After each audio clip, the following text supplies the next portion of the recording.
Hành trình sinh tồn tại quần đảo hoang sơ Papua New Guinea chính thức bắt đầu. Thử thách đầu tiên là lặn săn cá và học hỏi kỹ năng từ người bản địa. Mọi người nhanh chóng tập trung tại bãi biển để chuẩn bị đồ đạc lên đường. Một thùng nhiên liệu nặng trịch được hợp sức khiêng lên chiếc xuồng nhỏ. Dù xuồng đã quá tải, cả nhóm vẫn quyết định leo lên để bắt đầu chuyến đi.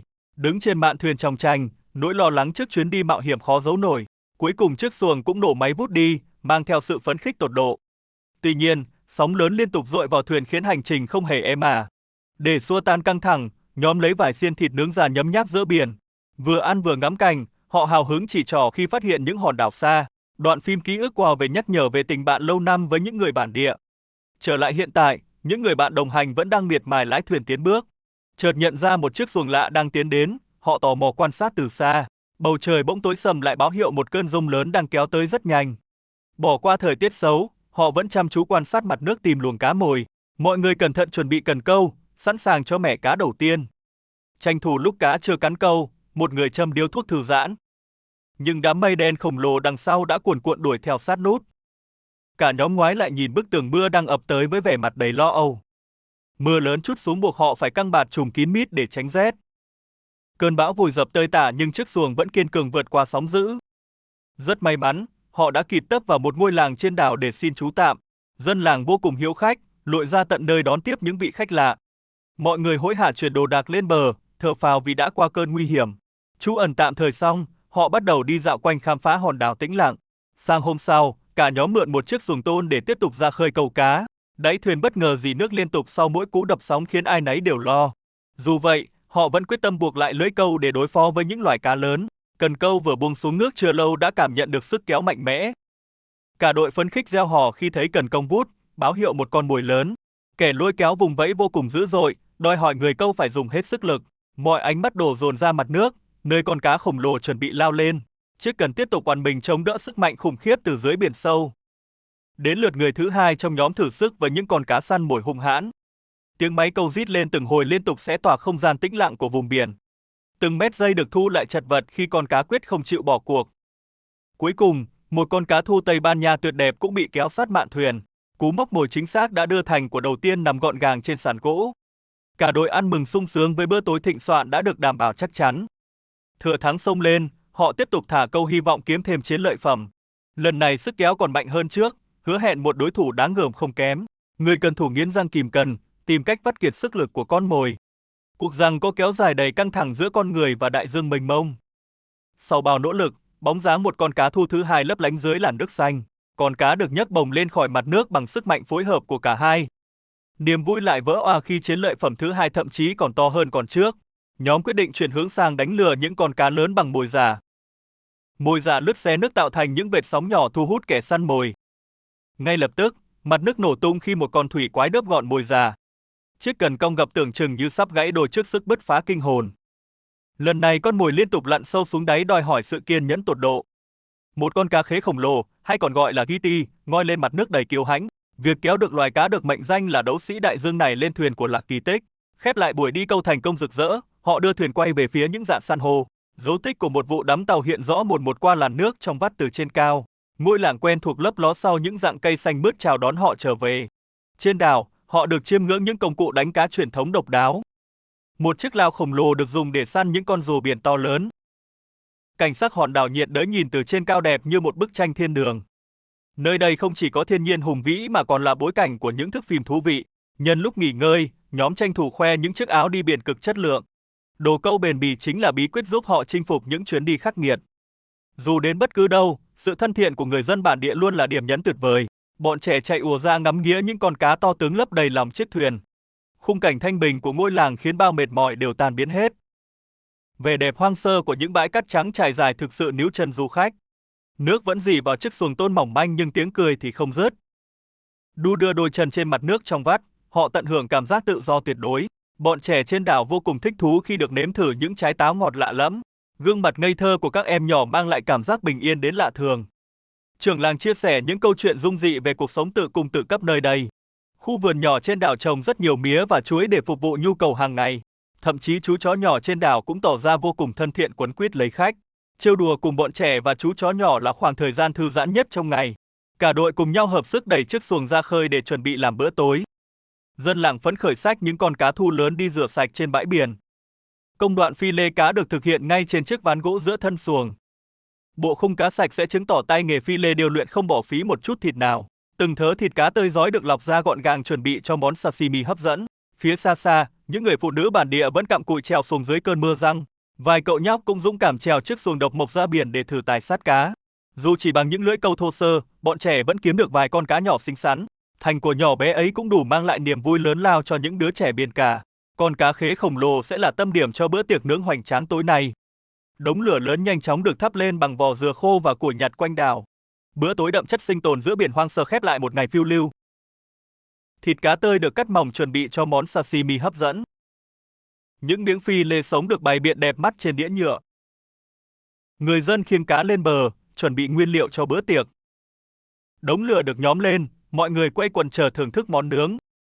Vì cá nướng trên than hồng tỏa hương thơm phức, kích thích vị giác. Bữa tối dã chiến đậm chất sinh tồn khép lại một ngày dài. Sáng hôm sau, ánh nắng len lỏi vào căn chòi đơn sơ trên đảo. Hai ngư dân địa phương trèo chiếc xuồng độc mộc ra vùng nước cạn.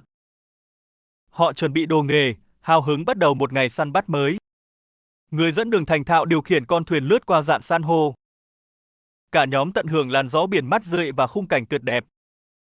Chiếc động cơ gắn ngoài giúp họ tiến nhanh hơn ra ngoài khơi. Nước biển trong xanh như ngọc, hứa hẹn một điểm lặn đầy lý tưởng. Mặt nước sôi sục, bầy cá nhỏ nhảy lên để trốn khỏi kẻ thù. Chứng kiến cảnh tượng ngoạn mục, cả nhóm không khỏi phấn khích reo hò.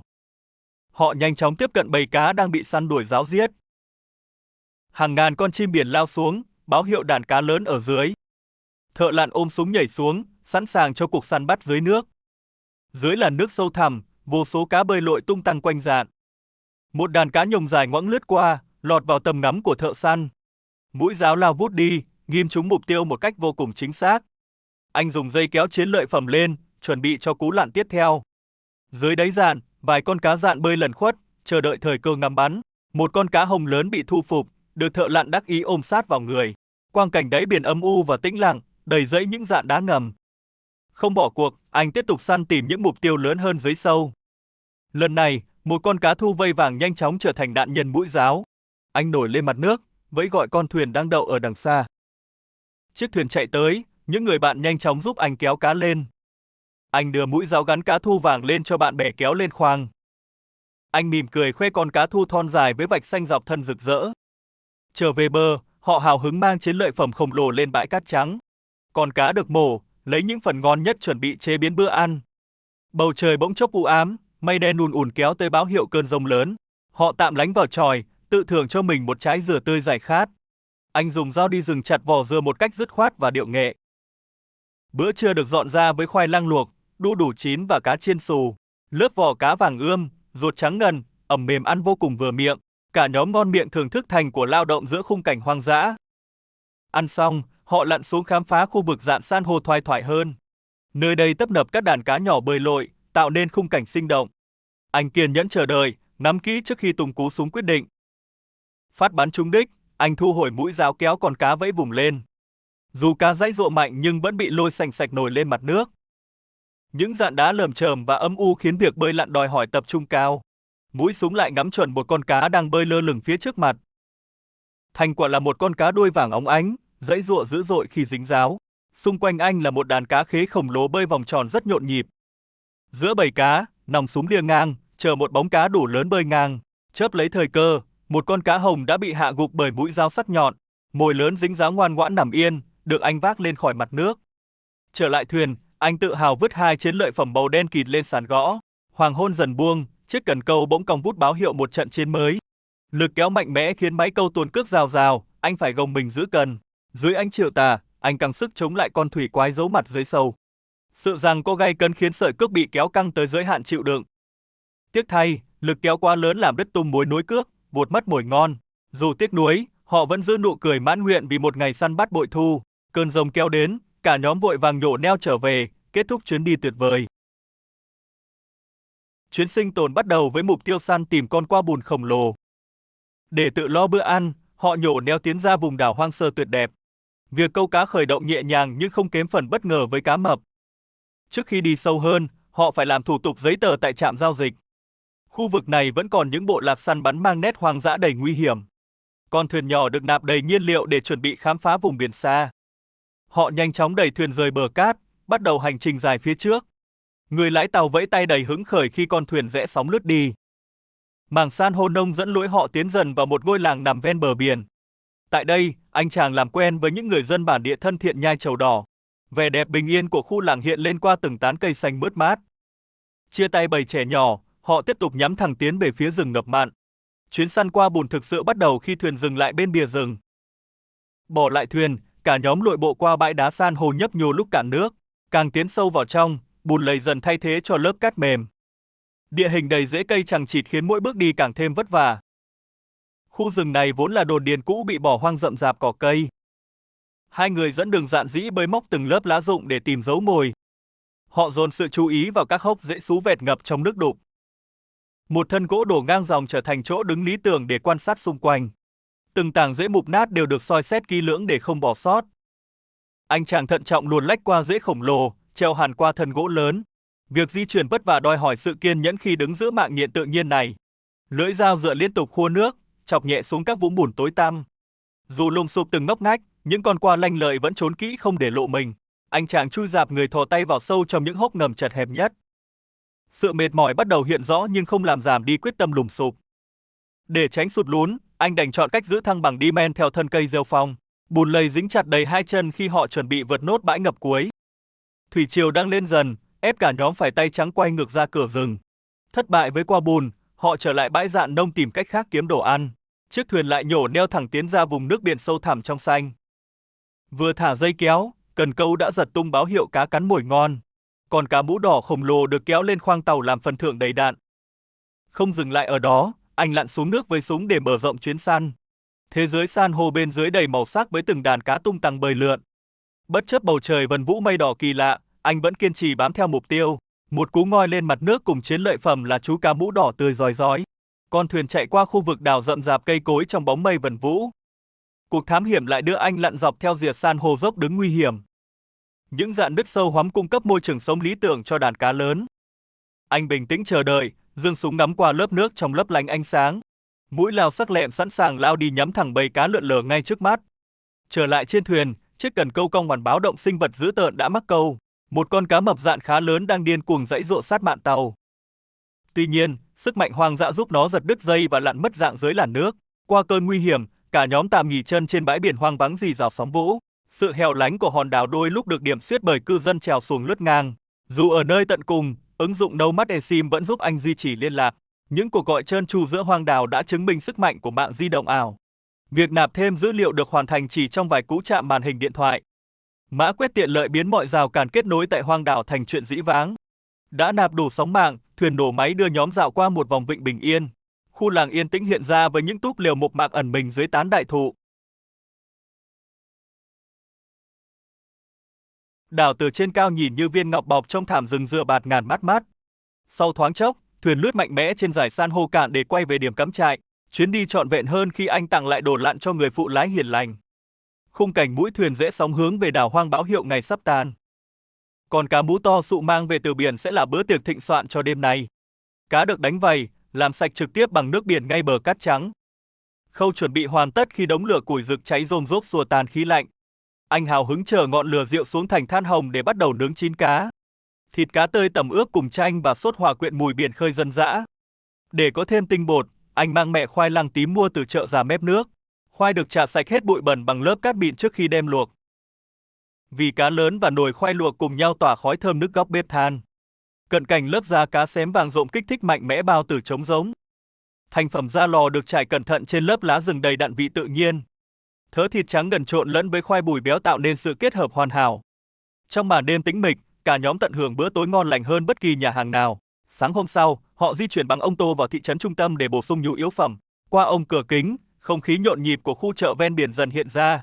Bước vào chợ, các quầy bán quần áo đan xen cùng gian hàng nông sản xanh mướt, cá nướng bọc lá và bánh nướng phảng phất hương vị ẩm thực địa phương đặc trưng. Anh dừng chân nếm thử một xiên hạt gà lấp lạ miệng có vị bùi bùi giòn rụm. Giò dừa khô đan từ lá cọ này sẽ là nguồn nước ngọt tuyệt vời trên đảo. Tiếp đến, chanh tươi và nải chuối xanh được lùa vào giò để làm lương thực nướng. Anh ngồi bệt xuống lựa cẩn thận từng củ khoai lang đỏ làm tinh bột thay cơm. Ghé sang quầy trái cây, những quả đu đủ xanh to bự được gom nốt vào giỏ. Khu vực hải sản cực kỳ phong phú với những con cá đỏ rực rỡ sắc màu. Đàn cá khế khổng lồ và mực tươi rói chứng tỏ sự trù phú của vùng biển này. Thậm chí còn có tôm hùm gai, ốc biển và đủ các sản vật kỳ lạ trên sạp. Kết thúc dạo quanh, anh xách theo một chiếc túi sinh thái để mang đồ về. Hành trình sắm sửa tưởng chừng bình thường bỗng khép lại bằng một chi tiết buồn cười. Mục tiêu bị vụt mất đến 7 qua bùn khổng lồ đến lại nằm trói la liệt ngay góc chợ. Trả tiền xong, anh nhanh chóng chốt hạ được 7 qua bùn đen trói chặt. Kích thước khổng lồ của chiến lợi phẩm khiến cả nhóm vô cùng phấn khích. Tạm biệt những người bán hàng thân thiện, họ thu dọn đồ đạc rời chợ. Mọi người nhanh chóng lên xe để tiếp tục hành trình hướng về thị trấn. Điểm dừng đầu tiên là tiệm tạp hóa để gom thêm chút sô-cô-la. Nhu yếu phẩm đã hòm hòm, họ đứng nán lại trò chuyện cùng dân địa phương. Cả nhóm không quên ghé tiệm đồ câu để sắm thêm lưỡi và mồi giả. Việc đổi thêm tiền mặt là bước chuẩn bị cuối cùng trước khi ra khơi. Ngay sau đó, họ rảo bước tiến về phía khu nhà tạm ven bờ biển. Nơi đây là điểm tập kết bến bãi, chuẩn bị cho chuyến đi sắp tới. Tranh thủ lúc chờ đợi, giò qua được ngâm xuống nước biển để giữ độ tươi. Cùng lúc này, BRC đến người dẫn đường kiêm bảo vệ đến cũng đang chuẩn bị đồ đạc. Anh chàng hướng ánh mắt về phía biển khơi, sẵn sàng cho hải trình dài. Những can nhiên liệu đỏ chót được chất đầy lên xe để đảm bảo di chuyển. Để giữ thuyền trưởng tỉnh táo, họ quyết định tìm mua chút trầu cau địa phương. Khu chợ bán trầu cau sầm uất hiện ra ngay dưới những tán cây lớn. Những quả cau xanh mướt được bày bán la liệt ngay trên tấm bạt trải đất. Hàng hóa và nhiên liệu lần lượt được vận chuyển cẩn thận xuống chiếc thuyền nhỏ. Cả nhóm chật vật hợp sức mới khiêng nổi chiếc lồng bẫy qua nặng trịch xuống. Vài lỗ hổng trên nóc lồng bẫy khiến anh hơi lo lắng về độ chắc chắn. Khi mọi thứ đã sẵn sàng, con thuyền rẽ sóng rời khỏi bến cảng nhộn nhịp. Cập bến hòn đảo hoang, một con qua hung dữ bất ngờ phá giỏ tàu thoát.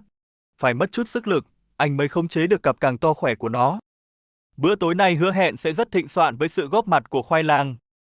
Trong lúc chờ nồi lửa, anh giới thiệu vài món đồ dã ngoại chất lượng.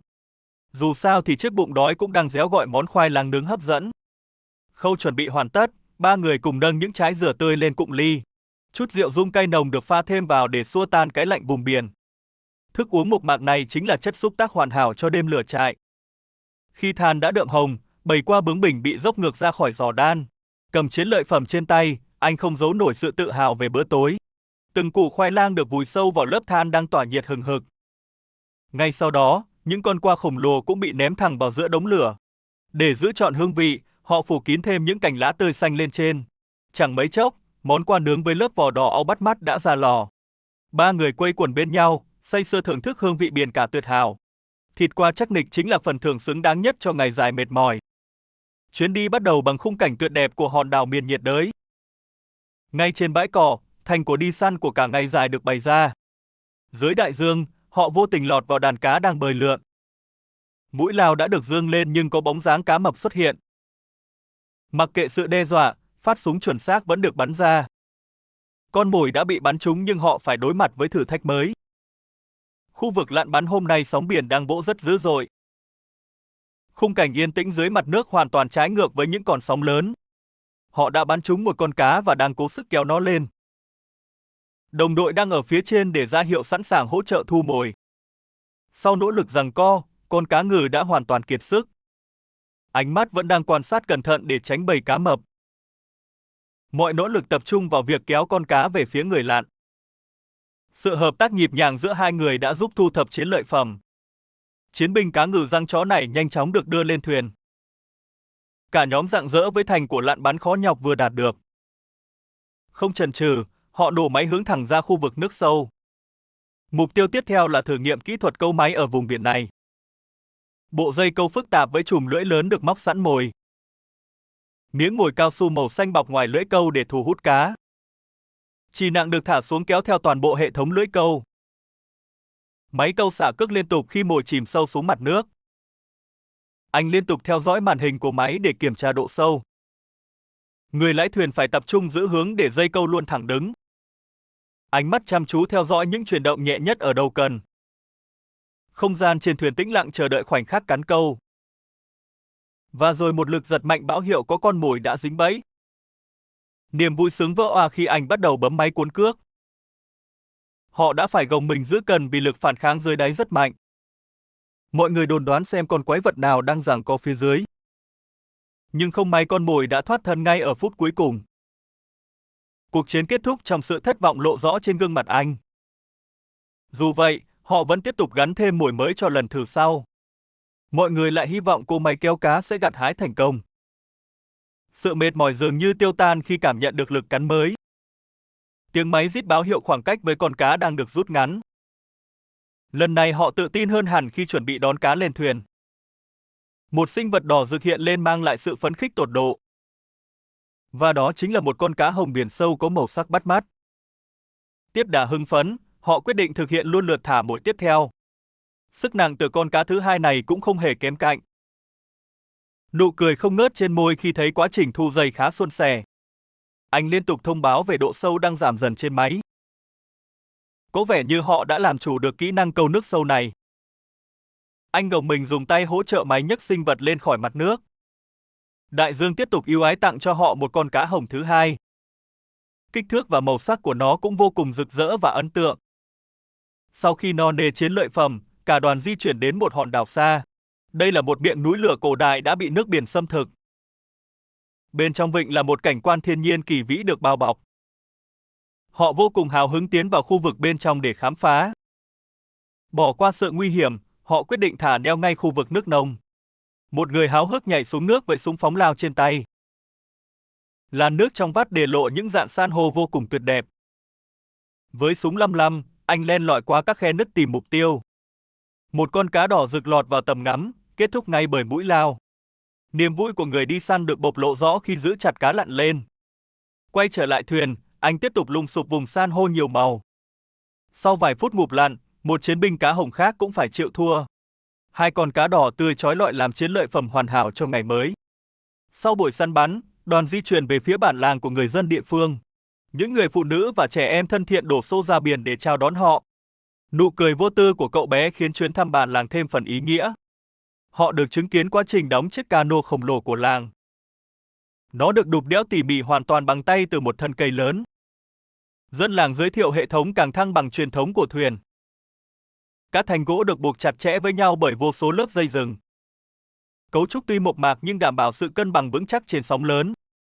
Anh chàng không khỏi ngưỡng mộ tài nghệ thủ công của người dân nơi đây. Những căn nhà lá đơn sơ, truyền thống làm bật lên cuộc sống bình dị. Gần đó, vài trái sa kê lớn được thu hoạch chuẩn bị cho bữa ăn. Nhóm du khách vô cùng tò mò về loại trái cây kỳ lạ mọc ở làng. Từ trên cao, toàn cảnh ngôi làng hiện ra giữa thảm thực vật xanh mướt. Kết thúc chuyến thăm, thuyền đưa họ di chuyển về phía khu vực bãi cắm trại. Trở về đất liền an toàn, mọi người tất bật chuyển cá lên bờ chế biến. Ba con cá lớn vừa săn được xếp ngay ngắn lên chiếc bàn gỗ sát biển. Thành của tươi rói là món quà tuyệt vời đại dương ban tặng cho bữa tối. Đặc biệt, sự hào hứng tăng lên khi nhắc đến món cá ngừ làm sashimi. Bầu trời bất ngờ xuất hiện những đám mây u ám chuẩn bị có mưa. Anh nhanh chóng dùng dao cắt những tảng thịt lớn dọc theo sống lưng. Kỹ thuật lọc thịt cá được thực hiện cực kỳ chuyên nghiệp và điêu luyện. Chỉ một loáng, hai tảng phi lê cá hồng đã hoàn toàn được tách ra. Những miếng thịt cá hồng mỏng được thái cẩn thận trước khi cho cá ngừ. Từng lát thịt được xếp vòng tròn gọn gàng bên chén nước tương nhỏ. Chút mù tạt cay nồng và dăm ba lát cam để món ăn bùng nổ hương vị. Và thế là bữa tiệc sashimi tươi rói đã sẵn sàng được họ thưởng thức. Bữa tiệc cá sống trên bãi biển là phần thưởng tuyệt vời cho cả nhóm. Sáng hôm sau, anh chàng quyết định tiến vào rừng để tìm thêm nguồn thức ăn. Mục tiêu lần này là những quả trứng khổng lồ của một loài chim đặc biệt. Mọi người lập tức xúm lại đào lớp cát nén chặt quanh gốc cây cổ thụ. Anh phải chui hẳn vào cái hố sâu hoắm để kiểm tra kỹ bên trong tổ.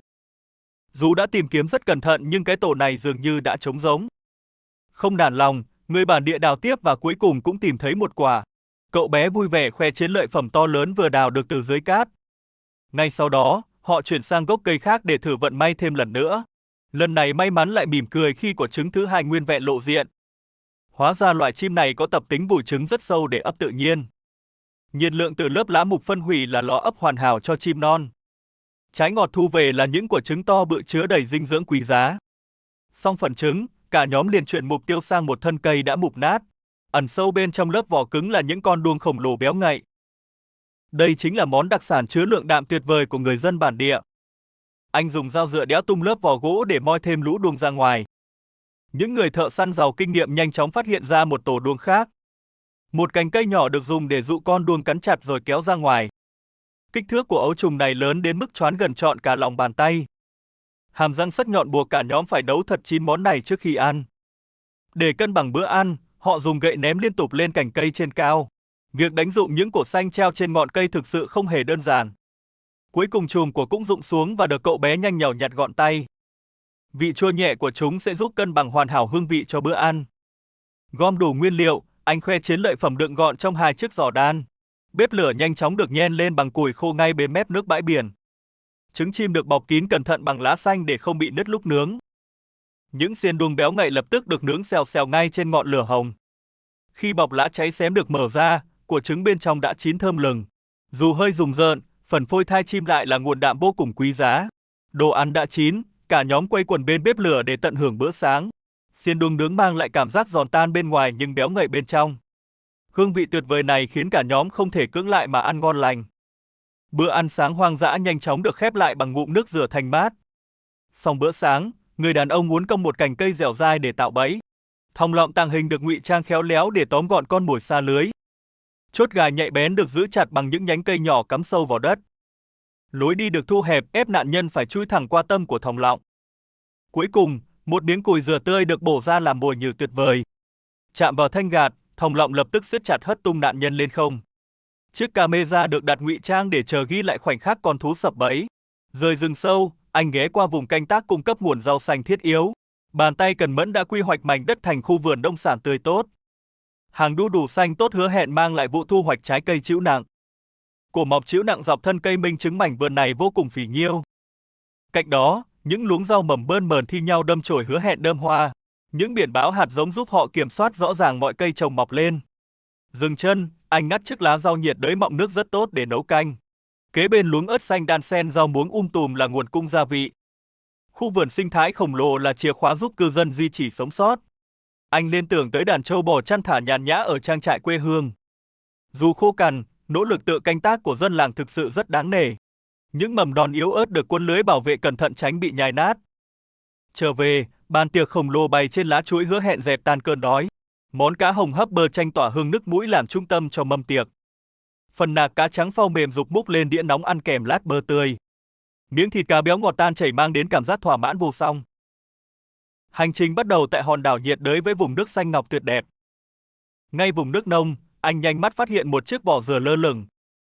Bên trong lớp vỏ dừa lại là nơi trú ẩn của chú bạch tuộc nhỏ. Bỏ qua sinh vật nhỏ, anh liền chỉ tay về hướng con mồi khác ẩn nấp. Lần theo dấu vết mờ nhạt, anh bước cẩn thận để không đánh động mục tiêu. Người thợ săn nhanh tay không người tóm gọn mục tiêu đang lẩn trốn dưới cỏ.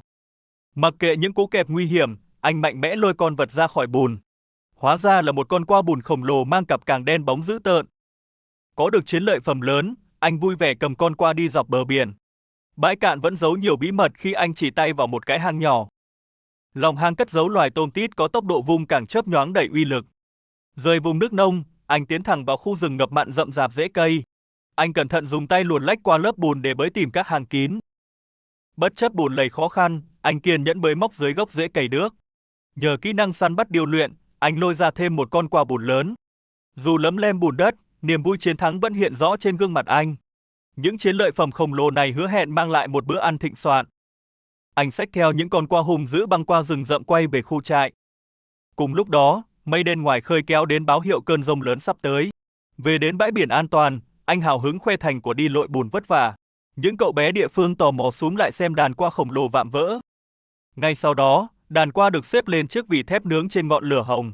Đang lúc chờ, nhóm ngư dân chèo thuyền ngang qua vẫy tay chào hỏi cực thân thiện. Lửa đượm khiến đám vỏ qua chuyển dần sang màu đỏ rực tỏa mùi thơm nức. Lũ quả chín mọng lập tức được nhặt lên tàu lá rửa dọn ra thay đĩa. Sống con dao đi rừng nặng trịch bung lên dễ dàng đập vỡ lớp cảng qua cứng. Hai người bạn hào hứng gỡ lấy phần thịt qua trắng ngần nếm thử vị ngọt lịm. Bữa tiệc hoang dã kết thúc trọn vẹn, nạp đủ năng lượng cho cả hành trình dài. Bờ biển nhìn từ trên cao hiện ra như một thiên đường nhiệt đới đẹp lộng lẫy.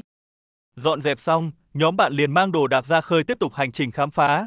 Họ hợp sức đẩy chiếc thuyền nhỏ từ bãi cát xuống vùng nước sâu để nổ máy. Bò lại đảo nhỏ quen thuộc, họ vui vẻ hướng mũi thuyền về chân trời hoang sơ. Nụ cười rạng rỡ của người bạn cho thấy sự phấn khích tột độ về chuyến đi. Trên đường đi, nhóm còn nướng thêm những lát cá biển thơm lừng để lót dạ. Chiếc thuyền nhỏ đã nhanh chóng rẽ sóng cập bờ một ngôi làng chài yên bình. Ông bố trẻ bế đứa con nhỏ đứng sân nhà nở nụ cười tươi rói đón khách. Lòng hiếu khách của cư dân khiến nhóm bạn thấy hòn đảo lạ bỗng thật thân thuộc. Nhóm tiếp tục dong thuyền lướt dọc vùng nước biếc bám theo dạng dừa dợp bóng táp. Vừa trèo lên bờ, anh đã thấy cụ bà ngồi thu mình hiền hòa trên bãi cát. Những cái tay siết chặt trao lời chào đầy kính trọng tới vị trưởng bối của làng. Lang thang sâu hơn, anh với tay hái thứ của lạ kết chùm chiếu chịt trên cao. Cả hội súng vào lột bỏ đi lớp vỏ xanh cứng tò mò nếm phần cùi mọng. Vị của ngọt thanh hệt như trái vải đem tới cảm giác sảng khoái cực dễ chịu. Trái cây nhiệt đới lạ lẫm mang đến một trải nghiệm nhấm nháp vô cùng tuyệt vời. Nhóm tản bộ đến tận căn chòi lá để giao lưu cùng một ông lão hiền từ. Loạt cử chỉ ôm ấp chân tình đã thay cho bằng chứng về lòng hiếu khách nồng nhiệt. Vài nụ cười vui vẻ trao đi đã đủ xóa nhòa rào cản ngôn ngữ và văn hóa. Đảo lướt quanh làng, anh tiếp tục vẫy tay chào đám phụ nữ và tụi nhỏ bén lén. Về tới bến phà, anh thả phơ la cam bay lên hòng thu trọn toàn cảnh eo biển tuyệt đẹp. Vài anh ngư phủ tò mò ngước nhìn cỗ máy nhỏ gọn xe gió bay tít trời cao. Ống kính trên không thu về lăng kính lộng lẫy của dải bãi cạn phơi mình dưới nắng. Vài chiếc độc mộc nhỏ bé mải miết rẽ sóng cạn chạy dọc bờ cát in mây trời. Đám dân cào ngao ngơ ngác khi thấy cỗ máy lạ lẫm vò vè ngay sát trên đầu. Rồi tất cả ổ lên phấn khích, liên tục hò reo múa may với mắt cà mê già nhấp nháy. Vùng vịnh em phẳng lì tựa một chiếc gương khổng lồ soi dọi mây trắng trời xanh. Khi nước rút hẳn, thêm cát trơ ra vạt bùn lầy đặc quánh chi chít lỗ hang sinh vật. Cả bọn lảo đảo vượt chướng ngại vật nhão nhét, bùn nút trọn từ mắt cá tới bắp chân. Thoát kiếp lội bùn, những người dân quê hiền lành tiếp tục vào ra chào khách tới chơi. Loạt cọ sát bắt tay nồng nhiệt lại được ban phát, hâm nóng tình hữu nghị phương xa. Vui chân bước lên nếp nhà sàn sập sệ, họ hội ngộ thêm một gia đình dân chài. Chào xong cả đám lại thùng thẳng quốc bộ dưới tàn lá mát rượi chạy men lạch cạn. Chị gái xóm diện váy vàng trói lọi bước ra tề tết bắt chuyện giao lưu với khách lạ. Dọc đường, một anh thợ săn còn lấy món súng phóng lao tự đẽo ra đi dạo quanh.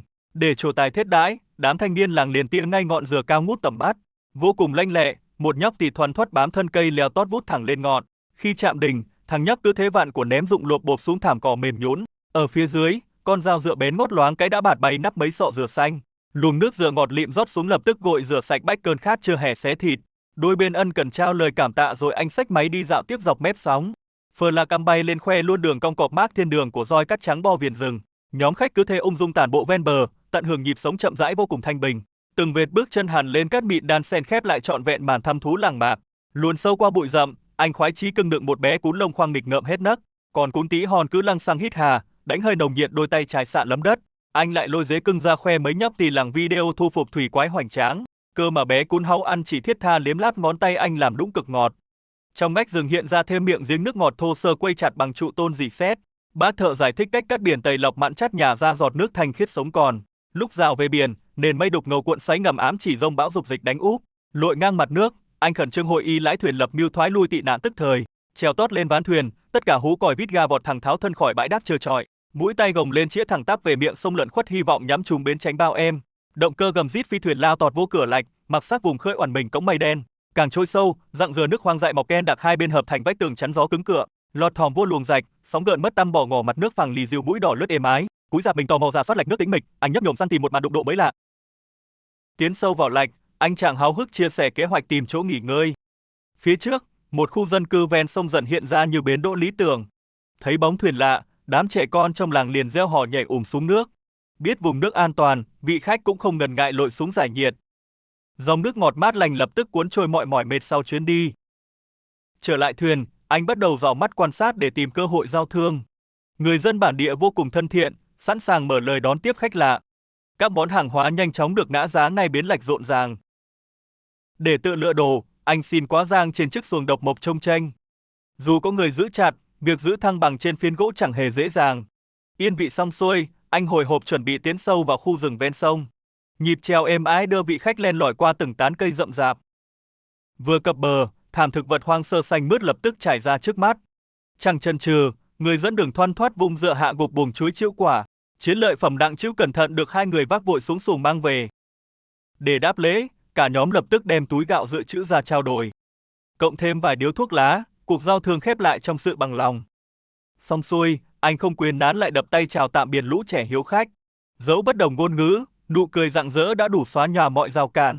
Thuyền lại nổ máy, vọt khỏi ngôi làng yên bình để tiếp tục chặng đường mới. Bắt đầu một ngày mới trên hòn đảo, họ khoe con cá lớn vừa câu được đêm qua. Cả nhóm xách theo chiến lợi phẩm, háo hức rảo bước trở về ngôi làng nhỏ. Nghe tiếng động, những đứa trẻ địa phương tò mò chạy ùa ra đón khách lạ. Anh chàng không giấu nổi sự phấn khích khi kể lại buổi đi săn đầy thú vị.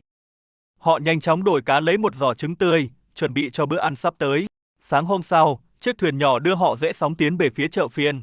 Bến thuyền tấp nập những chiếc xuồng bá lá neo đậu sát mép rừng ngập mặn. Bước lên bờ, khung cảnh khu chợ địa phương hiện ra với sự nhộn nhịp, đông đúc. Người dân bày bán đủ loại nông sản, nổi bật là những buồng chuối xanh mướt. Đám đông tò mò vây quanh, thích thú quan sát những vị khách phương Tây. Một vài người phụ nữ ngồi bệt trên bạt, bày biện các món hàng giản dị. Góc chợ rực rỡ sắc màu với những củ bí ngô tươi roi rói vừa được thu hoạch. Rời khu chợ ồn ào, anh chàng thong thả dạo bước trên con đường rợp bóng dừa. Vừa đi, anh vừa say sưa kể về nhịp sống bình dị của người dân trên đảo. Xa xa, một ngôi trường nhỏ với bãi cỏ xanh ngát bắt đầu lọt vào tầm mắt. Người hướng dẫn viên hào hứng chỉ tay về phía khu vực hành chính của trường.